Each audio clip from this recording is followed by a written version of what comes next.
مناظرہ چل رہا ہے اور آپ اس سے پہلے مدینہ طیبہ موجود ہیں.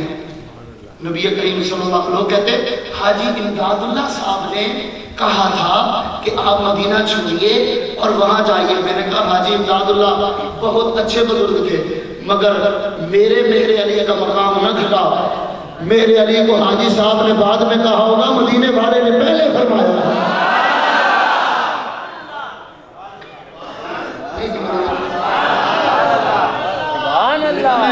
رسد نہیں کرنے دے گا,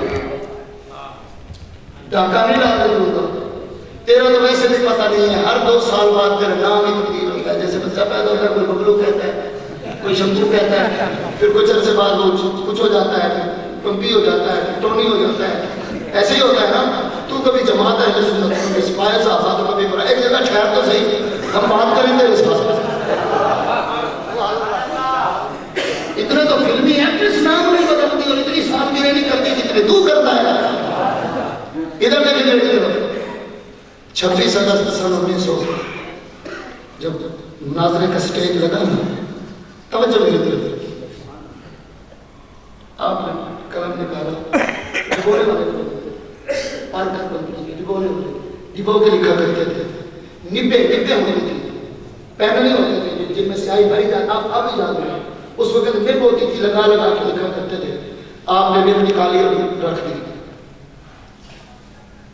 مرزا قادیانی صاحب نے, پھر جماعت علی شاہ صاحب بیٹھے ہوئے. میں شادی کی کرتے ہو, پنجابی میں گھر کی کرتے ہو. آپ نے فرمایا مرزے کو چیلنج دے رہا ہوں. چیلنج میں اتنا چل رہا ہے, 6 مہینے سے اشتہار چل رہا ہے کہ فلاں دن مناظرہ ہوگا. وہ بھی آیا ہوا ہے, ہم بھی آئے ہوئے ہیں. بادشاہی مسجد کا میدان سجا ہوا ہے, لاکھوں کی تعداد میں مسلمان بیٹھے ہوئے ہیں.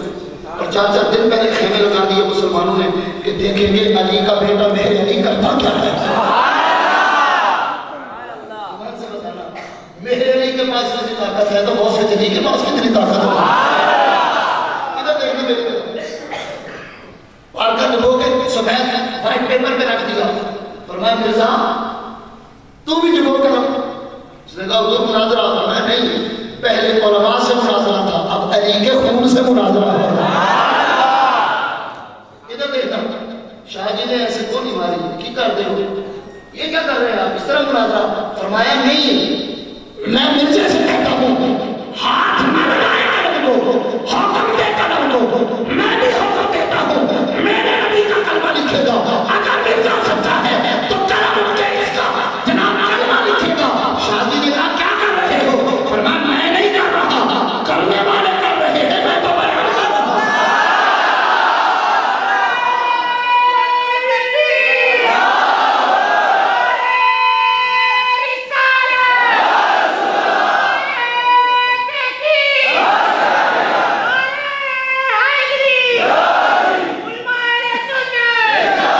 اسی پیار سے ذرا کہہ دینا سبحان اللہ. سارے بول کے کہتے سبحان اللہ. آج مدینے والے ابو بکر صدیق رضی اللہ تعالیٰ عنہ کو جواب بنا کے کہے ابو بکر یہ میرے ہیں, مرے کے بعد میں دیدار پہلے عطا فرماؤں گا. بولے نا ذرا کہہ دے سبحان اللہ. شادی کی کرتے ہو, یہ کیا کر رہے ہیں.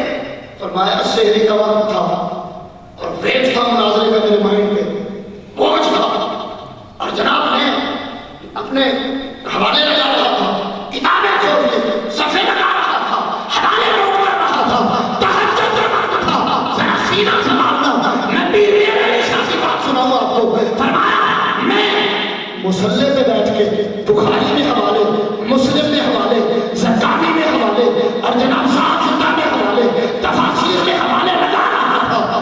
فرمایا اچانک کمرے کا ماحول ہی بدل گیا.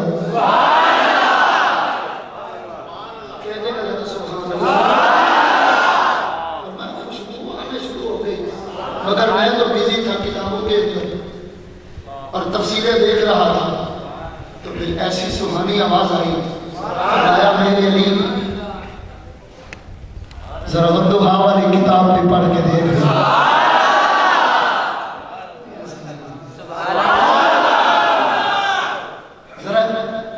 چپ قرآن ذرا بولتا ہوا قرآن میں دیکھنا اور واللیل پڑھ رہے ہو واللیل دیکھ تو روز والضحا کی تلاوت کر رہے ہو والضحا کی ذرا زیارت بھی کر لو نا فرماتے ہیں میں نے دیکھا سرکار کمرے میں اور میں چاہتے ہوئے زیارت کر رہا ہوں اشارہ کتابیں بات کرتے یا رسول اللہ سنو تو مناظرہ ہے فرمایا آج مناظرہ کتابوں والا نہیں ہونا ولایت والا ہونا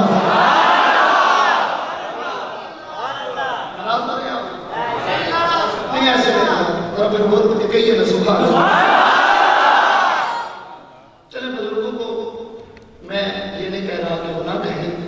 نوجوان جو میرے بچے میرے بھائی ہیں ان سے تو کہہ سکتا ہوں کہ یار یہ زبان عادی بنا لو کل جب سرکار زیارت کروائیں گے تو سبحان اللہ عادی ہو گیا صلی اللہ علیہ وسلم میں نے ابھی کتاب پڑھ رہا ہوں بخاری چھاپ دو مسلم پڑھ دو اور جناب تفاسیر ابن جریر کی تفسیر صاف کر دو ابن کثیر کی تفسیر صاف کر دو حضور مناظرہ نہیں کرنا فرمایا آج تفسیروں سے مناظرہ نہیں کرنا آج مدینے والے کی طاقت سے مناظرہ کرنا حضور کیا کروں ارشاد فرمایا کچھ نہ کرو سٹیج پہ بیٹھ جانا جو تم کہتے جاؤ گے ہم کر کے دکھانا ادھر دیکھنا میری طرف یہ جماعت علی شاہ صاحب کہہ رہے ہیں کی کرتے ہو آپ نے فرمایا شاہ جی یہ تو کرم کی بات ہے ادھر دیکھنا فرمایا مردے زندہ کرنے کا کہے گا میرے لیے آج کر کے دکھائے گا نبی کی تعریف سے بسنا ہے ہم اسے جان دینا بھی جانتے ہیں جان دینا بھی جانتے ہیں تکبیر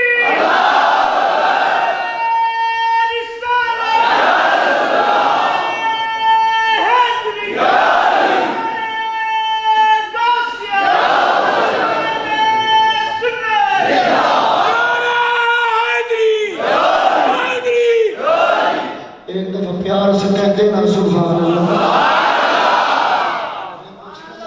ادھر دیکھنا مجھے بتانا جس نبی کی طاقت جماعت علی تک آ سکتی ہے اس نبی کی طاقت غوث علی تک کیوں نہیں جا سکتی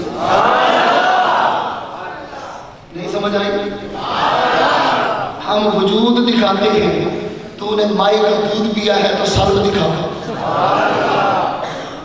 ہم طاقت کا وجود ثابت کرتے ہیں تو نے اپنی امی کا دودھ پیا ہے تو ذرا سلب دکھا دے اس بازو کو نیچے کوئی نہیں کر سکتا کیونکہ یہ بازو ہمارا نہیں ہے مدینے کے تاجدار کی طاقت کا بازو ہے ہم سنی لوگ ہیں ہمارا جھنڈا بھی بلند ہے ہماری طاقتیں بھی بلند ہے ہمارا محفلیں بھی بلند ہے کل قیامت کے دن لوگ مسیحے کے حال ہوں گے ہم سرکار کے جھنڈے کی چھاؤں میں بیٹھے ہیں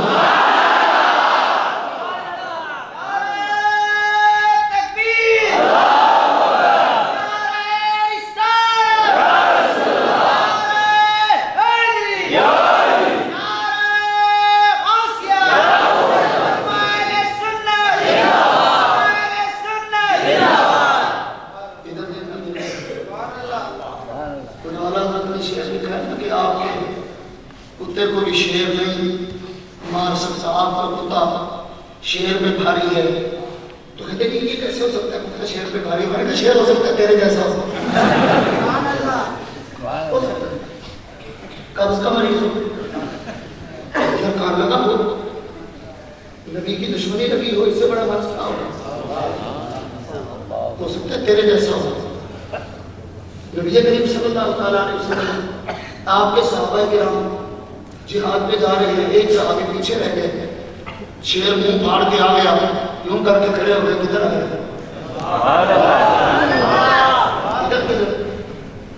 یہ تو میرا لے ہے تیرا تو نہیں ہے تو یہاں کیسے آ گیا صحابہ کو تو بھاگنا چاہیے تھا اسے کہہ رہے ہیں یا ابا الحارث انا مولا رسول اللہ ہے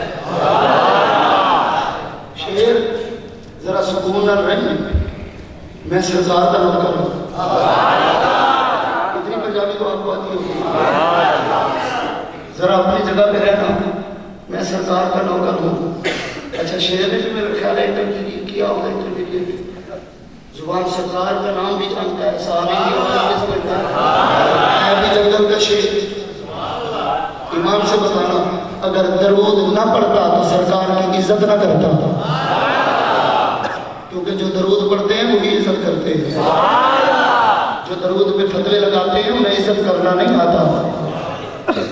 کیسے ہو گیا نا مولا رسول اللہ، میں سرکار کا نوکر ہوں، ذکر آنا تھا گردن جھک گئی تم بھی ٹانگوں میں. شیر صاحب ابھی تو آپ شیر کے لائق تھے، آپ کے پاس اتنی طاقت ہے، اتنے بڑے دانت ہیں. اس نے کہا جس کا درود پڑھتا ہوں اسی کا نام آ گیا، طاقتیں کدھر گئی. صحابی شیر کے اوپر فرمایا مجھے راستے کا نہیں پتا، خوشبو سونگ کے تو چل مجھے صحابہ تک پہنچا کے آ. روایت غلط ہو تو میں ذمہ دار ہوں، آپ کے ذمہ صرف سبحان اللہ ہے. صحابہ کے پاس پہنچے تھے، صحابہ حیران رہ گئے. پہلے تو ڈرے کہ کیا ہو گیا، پھر پوچھا کیا ہوا. فرمایا وہی نسخہ جو ہم سب لگاتے ہیں، یا رسول اللہ والا. میں نے شیر سے کہا اے شیر میں سرکار کا غلام ہوں. اب میں آپ سے پوچھتا ہوں سرکار کے غلام کا یہ مقام ہے، سرکار کے خون کا کیا مقام ہوگا؟ آقا کریم صلی اللہ علیہ وسلم آپ کے شہزادے سیدنا رسول اللہ رضی اللہ تعالیٰ عنہ، آپ کی ذات گرامی امت میں سفید علماء اور امت کے سفید فقہا اور امت کے عظیم ترین لوگ حضرت سیدنا رسول اللہ کو سلام پیش کرتے ہیں. آپ علامہ جوزی سے پوچھ کے دیکھیں، فرماتے ہیں ہم سیدنا رسول اللہ رضی اللہ تعالیٰ عنہ آپ کے درس میں شریک ہوئے، آپ کا جمعہ آپ کے پیچھے جمعہ کرنے کے لیے پہنچے. آپ نے آیت کا ترجمہ کیا، علماء نے ایک دوسرے کو دیکھ کے تائید کی، دوسرا ترجمہ کیا تائید کی، تیسرا ترجمہ کیا تائید کی، چوتھا ترجمہ کیا. فرماتے ہیں 6 ترجمہ کا تائید کرتی رہی، مگر غوث الاعظم رضی اللہ تعالیٰ عنہ نے 6 ترجمے نہیں کیے، ایک صاف بیان کیے. فرمایا علماء نے کبھی سے صاف دی، نعرے لگانا شروع کر دیے. یہ کوئی عام بندہ نہیں ہے، مدینے کے تاجدار کا بیٹا بھی مر بیٹھا.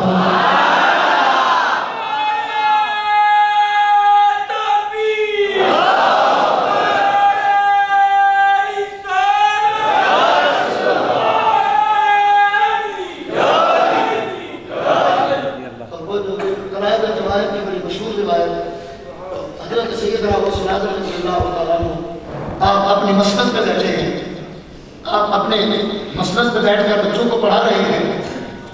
آپ نے ہاتھ آگے لمبا کیا، ادھر دیکھنا میری طرف، ہاتھ لمبا کیا. جب ہاتھ واپس کیا تو کوہنیوں تک پانی میں پک رہا ہے. بیٹھے کمرے میں ہوئے ہیں، تالاب پہ نہیں، کسی چشمے پہ نہیں، دریا پہ نہیں، اپنے غرفہ مبارک میں، حجرہ مبارک میں بیٹھے ہیں. طالب علم پوچھ نہ سکے کیونکہ بزرگوں کے آگے بولا نہیں جاتا، بزرگوں کا ادب کیا جاتا ہے. ادھر دیکھنا، کچھ دنوں بعد تاجر آیا، مٹھائی کے ٹوکرے طالب علموں میں بٹ رہے ہیں، نقد رقم بٹ رہی ہے، طالب علموں کے ماتھے چومے جا رہے ہیں. بچوں نے کہا کیا ہوا؟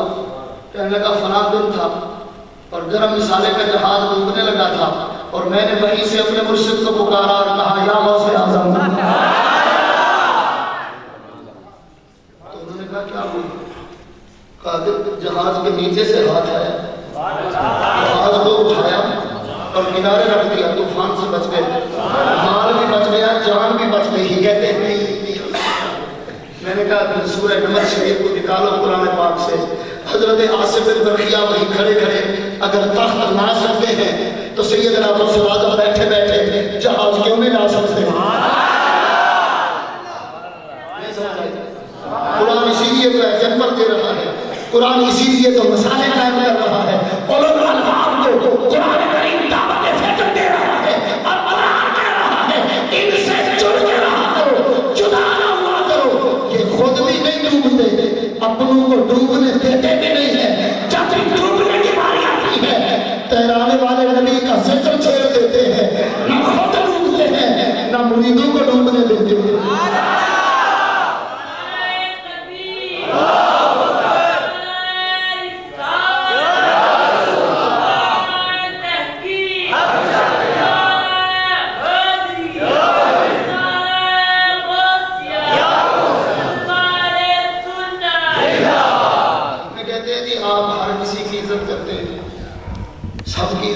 کہا نہیں جناب آپ کو مسکنسیپشن ہوا ہے, آپ کا کنسیپٹ کلیئر نہیں ہے, ہم سب کی عزت نہیں کرتے.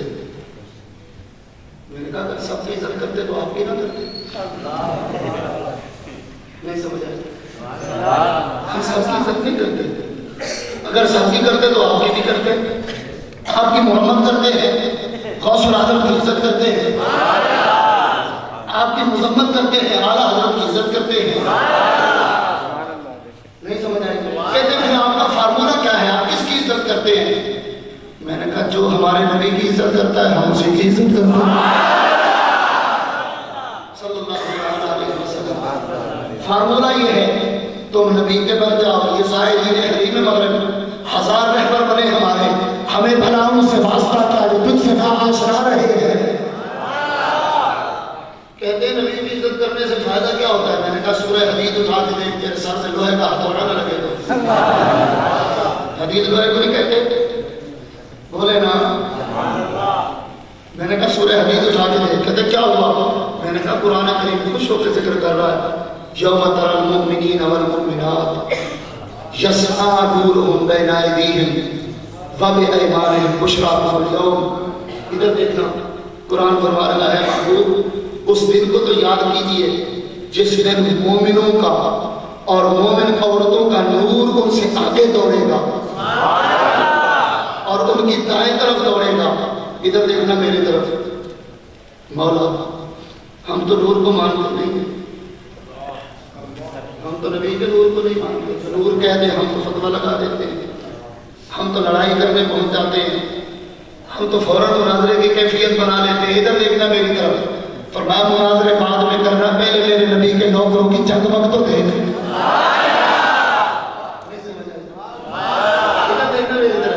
فرمایا یوم تری المؤمنین والمؤمنات یسعی نورہم بین ایدیہم, ان کا نور ان کے آگے بڑھے گا, وبایمانہم ان کے دائیں طرف دوڑے گا. بشراکم اليوم, نور والو تمہیں خوشخبری ہو, آج کے دن رب عزت کا تاج بھی عطا کرے گا, مدینے والے کی شفاعت کبریٰ سے بھی نوازش فرمائے گا. یہ نور و ہم میں جو نور مضاف ہے, ہم مضاف الیہ ہے, اضافت کبھی تبلیغ کا فائدہ نہیں دیتی. قلم و زید سے مراد کیا ہے؟ قلم مضاف ہے زید کی طرف, تو اس میں کس کا قلم ہے؟ بولیں کس کی ملکیت ہے؟ بیت و زید میں گھر کس کی ملکیت ہے؟ بولیں جمل و زید میں اون کس کی ملکیت ہے؟ اور ڈیزل مولانا میں ڈیزل کس کی ملکیت ہے؟ بولے نا, ایسے نہیں ذرا پیار سے بولے نا, پتہ چلے. رب کا قرآن فرما رہا ہے یسعی نورہم, نور و مضاف, ہم مضاف الیہ, انہی کا نور. میں نے کہا نور تو مولا تیرے سوا کسی کا نہیں ہے. ہمارا تو فتویٰ یہ ہے, ہمارا تو مناظرہ یہ ہے کہ رب کے علاوہ کسی کو نور کہیں گے تو کافر ہو جائیں گے. فرمایا ان کی باتیں نہ سن, میرا قرآن پڑھ, میں جو کہہ رہا ہوں ان کا نور ہے.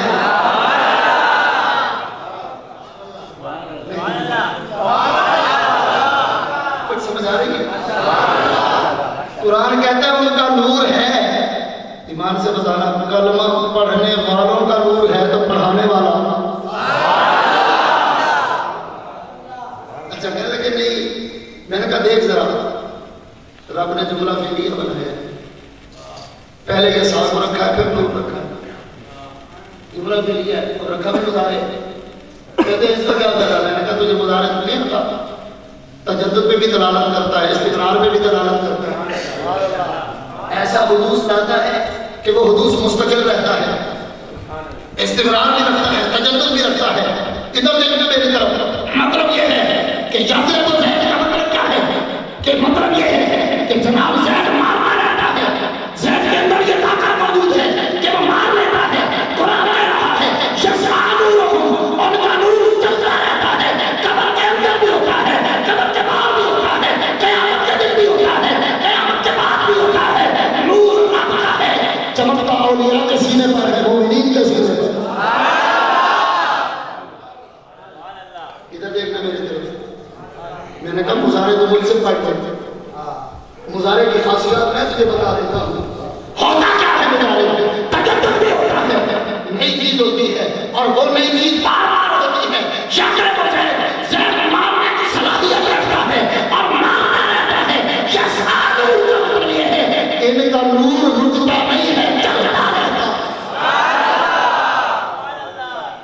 سمجھ آئی؟ تو مومنین میں غوث الاعظم شامل نہیں ہے؟ ایمان سے بتانا، جس گھر کے بچوں کا نور اتنا زیادہ ہوگا اس گھر کے بڑوں کے نور کا کیا کرنا ہوگا؟ رب کائنات نے اس آیت طیبہ میں یہی پیغام دیا ہے۔ اور میں نے اگلے دن کہا، میں نے کہا تو فعل مضارع کی بات نہ کر، تو ذرا جگمگ تو دیکھ کیسی جگمگ ہے، ہر لحظہ نیا نور، ہر لمحہ نیا نور، اور کہتے ہیں جناب کہ وہ کیسے ہوگا؟ میں نے کہا مدینے کے تاجدار نے تو خود فرمایا ہے، جو بندہ وضو کرتا رہے گا قیامت کے دن وضو کا پانی اس کے چہرے پہ نور لے کے آئے گا۔ ایمان سے بتانا، اگر وضو کا پانی نور لا سکتا ہے تو اللہ کا حبیب نور کیوں نہیں تقسیم فرما سکتا؟ اگر وضو کے پانی سے نور تقسیم کیا جا سکتا ہے تو مدینے والا کی طاقت سے نور تقسیم کیوں نہیں کیا جا سکتا؟ رب کائنات وضو کے پانی کی وجہ سے مومنین کو چمکا سکتا ہے تو رب کائنات مدینے والے کی وجہ سے مومنین کو چمکا سکتا ہے۔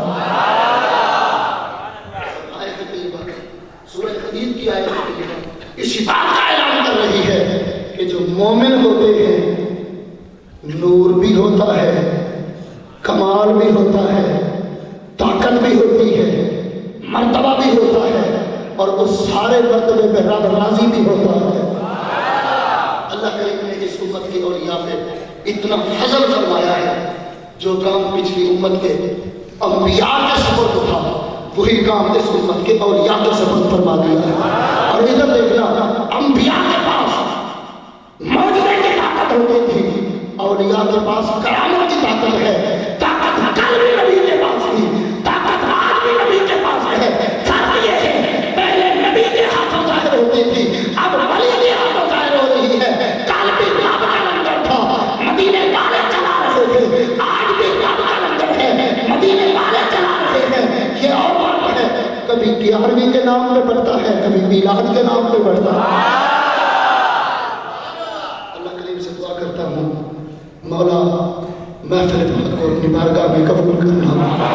جتنے دوستوں نے کوشش کی اس محفل پاک میں جو خدمت سر انجام دی، مولا سب کی خدمتوں کو قبول فرمانا، مولا سب پہ اپنی نظر رحمت نازل فرمانا، سب پہ اپنا کرم نازل فرمانا، اور ہمارے وطن پاکستان میں نبی کریم صلی اللہ علیہ وسلم آپ کی نظر رحمت، آپ کا کرم نازل فرمانا۔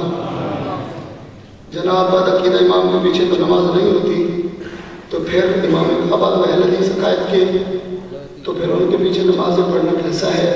جبکہ رتبہ تو ان کا بہت بڑا ہے کہ وہ امام کعبہ ہیں اور نماز پڑھنا جائز نہیں ہے، تو تراویح کے جلوے وہاں کیسے لوٹنے کا شوق کیسے پورا ہوگا؟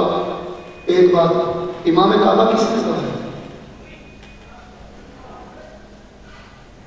امام کعبہ تو میرے نبی ہے۔ آپ کو نہیں سمجھ آئے؟ آئیے نا سورہ حج پڑھتے ہیں۔ رب کائنات حضرت سیدنا ابراہیم علیہ السلام نے جب کعبے کی تعمیر کا حکم ادا فرما دیا، انت حرام للطائفین والعاکفین والرکع السجود۔ ادھر توجہ میری طرف، اچھی بات ہے، کام لگ گیا ہے، بڑی اچھی بات ہے، سودا لگ گیا۔ ادھر دیکھنا میری طرف، کعبہ جب بن چکا نا، توجہ میری طرف رکھنا، بیٹا میری طرف دیکھنا، کعبہ جب بن چکا نا، تکمیل مکمل ہو گئی، کعبہ پورا ہو گیا، رب نے فرمایا اب صفائی فرمائیے، انت حرام میرے گھر کی طہارت کیجیے۔ دونوں نبی سیدنا اسماعیل علیہ السلام، سیدنا ابراہیم علیہ السلام جب صفائی ہو چکی کعبہ، اس کعبے ہو گیا کہ لوگ آ کے طواف کریں، میدان ٹھیک ہو گیا، مطاف ٹھیک ہو گیا، رب نے فرمایا وَأَذِّنْ فِي النَّاسِ بِالْحَجِّ۔ اب کسی اسی جگہ پہ جائیے، کعبے کی چھت اونچی نہیں تھی، ایسے نہیں کرنا۔ 17واں پارہ سورہ انبیاء، وَأَذِّنْ فِي النَّاسِ بِالْحَجِّ يَأْتُوكَ رِجَالًا وَعَلَىٰ كُلِّ ضَامِرٍ يَأْتِينَ مِنْ كُلِّ فَجٍّ عَمِيقٍ۔ کہا کہ ابراہیم علیہ السلام کعبے کی چھت پہ نہیں چڑھے، اس لیے کعبے کے مالک نہیں کہ متولی تھے۔ آپ کو دیر بعد سمجھ آئے گی یہ بات، نہیں سمجھ آئے؟ وہ تو میلاد کا دن آیا تو رب نے فرمایا جبرائیل پہلے آسمان پہ کھڑا ہو جا اور کہہ دے وَلَدَ مُحَمَّدٌ بِمَکَّةَ قَبَضَ عَلَى الْبَيْتِ۔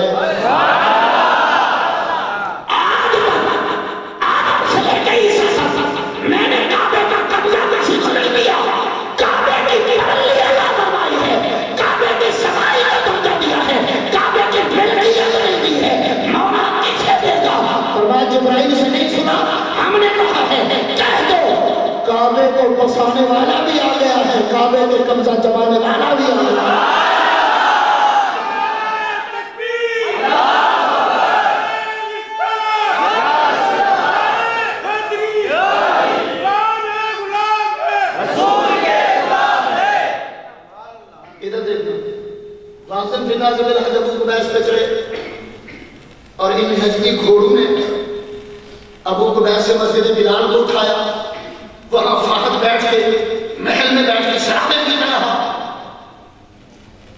شاہ فہد جبل ابو قبیس کو کاٹ کر انہوں نے اپنا محل بنایا، مسجد ہلال کو کاٹ کر انہوں نے کھانے باندھے اور یاد رکھنا اس جبل ابو قبیس میں حجر اسود دفن رہا، اس جبل ابو قبیس پہ مدینے والے نے چار ٹکڑے کیا، اس جبل ابو قبیس میں مدینے والے نے مسجد بلال کی بنیاد رکھی، جبل ابو قبیس پر سرکار چار کو دیکھا کرتے تھے، ان ظالموں نے پورا پہاڑ اٹھا کے اپنا محل بنا دیا۔ مگر ادھر دیکھنا میری طرف، ابراہیم علیہ السلام ابو قبیس پہ چڑھ کے کہتے ہیں لوگوں آؤ حج کرو، گھر تیار ہو چکا، میں نے تعمیر کر دیا، گھر بنا دیا۔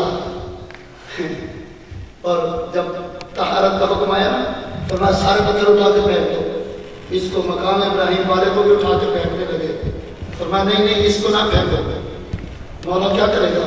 فرمایا اکڑے ہوئے وہابیوں کو اس کے پیچھے نماز پڑھو۔ نہیں سمجھ رہے؟ جن کی ریڑھ کی ہڈی کے آخر موڑے سے لے کر کھوپڑی کے جوڑ تک تکبر بھرا ہوا ہے، گھوڑوں کو میں کہوں گا وَاتَّخِذُوا مِن مَقَامِ إِبْرَاهِيمَ مُصَلًّى، کعبے کا سارا نظام افضل ہے لیکن نماز پڑھنی ہے تو میرے نبی کے قدموں میں آ کر مجھ سے بات کیا کرو۔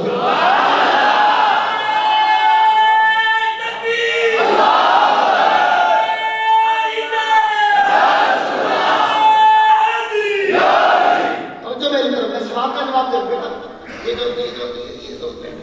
ادھر دیکھیے نا پیار سے کہہ دیں سبحان اللہ، نہیں ایسے نہیں ذرا پھر بھی کہہ دیجیے سبحان اللہ۔ تولی تھی کعبے میں انبیاء کی تولی تھی، وہ تو فتح مکہ کا دن آیا، کائنات کو پتہ چل گیا باقی نبی کعبے کی صفائی کرتے تھے، یہ نبی کعبے کا قبضہ لے کے آیا ہے۔ آپ بھول رہے ہیں حضرت بلال کو نہیں فرمایا کعبہ میرا ہے چڑھ کے اذان دے گا؟